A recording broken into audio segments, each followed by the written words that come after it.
بسم اللہ الرحمن الرحیم۔ السلام علیکم۔ کویت اردو نیوز کے ساتھ میں ہوں محمد عمر۔ آج کی اس ویڈیو میں کویت سے آج کی تازہ ترین نیوز اپڈیٹ شامل کرتے ہیں۔ سب سے پہلے خبر شامل کرتے ہیں کہ غیر ملکیوں کے لیے نئے قوانین لاگو کروا دیے گئے ہیں۔ تفصیلات کے مطابق وزارت داخلہ نے آئس کریم فروشوں کے لیے نئی ہدایات جاری کر دی ہیں، جس میں آئس کریم فروشوں کو ہائی ویز اور رنگ روڈ پر گاڑی چلانے کی اجازت نہیں ہے۔ نمبر 2، دکانداروں کے پاس موٹر سائیکل چلانے کے لیے درست ڈرائیونگ لائسنس ہونا بھی ضروری ہے۔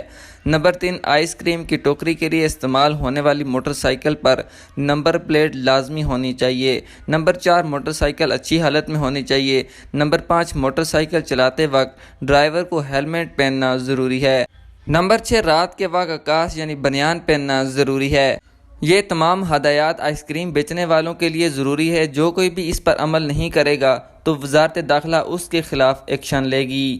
اگلی خبر شامل کرتے ہیں کہ وزارت داخلہ نے ملک کے مختلف حصوں میں اپنی حفاظتی مہم جاری رکھی ہوئی ہے۔ تفصیلات کے مطابق مختلف کمیٹوں کے 10 رہائشی اور کام کی خلاف ورزی کرنے والوں کو گرفتار کیا گیا ہے۔ ان کے خلاف ضروری قانونی اقدامات کرنے کے لیے انہیں مجاز احکام کے حوالے کر دیا گیا ہے۔ اسی کے ساتھ جڑی اگلی خبر شامل کرتے ہیں کہ وزارت داخلہ نے ایک ایسے شخص کو گرفتار کیا ہے جو ایک ویڈیو کلپ میں اسپیشل فورس کی ملٹری یونیفارم میں ملبوس طور پر متکبرانہ انداز میں پیش آیا اور شوائخ علاقے میں سپر مارکیٹ کے عملے کے خلاف طاقت کا استعمال کیا۔ ضروری قانونی اقدامات کرنے کے لیے اسے مجاز احکام کے حوالے کر دیا گیا ہے۔ اس کے بعد اگلی خبر شامل کرتے ہیں کہ جمعہ بازار میں 76 رہائشی خلاف ورزی کرنے والوں کو گرفتار کر لیا گیا ہے۔ تفصیلات کے مطابق وزارت داخلہ نے الرائی میں جمعہ بازار کے علاقے میں ایک حفاظتی مہم چلائی ہے، جہاں پر 76 رہائشی خلاف ورزی کرنے والوں کو گرفتار کیا گیا ہے۔ انہیں قانونی کارروائی کے لیے مجاز احکام کے حوالے کر دیا گیا ہے۔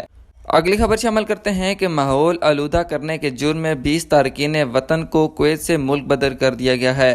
تفصیلات کے مطابق کویت میں ماحولیاتی آلودگی سے بچاؤ اور ماحولیاتی قانون کو نافذ کرنے کی کوشش میں ماحولیاتی معائنے کے محکمے کے ڈائریکٹر ندا الدباشی نے زور دے کر کہا ہے کہ غیر ملکی کارکنوں کی ملک بدری ان لوگوں کے لیے جو تعمیراتی فضلے کو غیر نامزد جگہوں پر پھینکتے تھے۔ ایک عرب روزنامے کو انٹرویو دیتے ہوئے انہوں نے کہا ہے کہ انتظامیہ ملک میں ماحولیاتی صورتحال کو بہتر بنانے کے لیے زمینی اور سمندری ماحول کے ساتھ ساتھ رہائشی، صنعتی اور دیگر علاقوں میں معائنے کی مہمات کو مسلسل اور حکمت عملی سے نافذ کر رہی ہے۔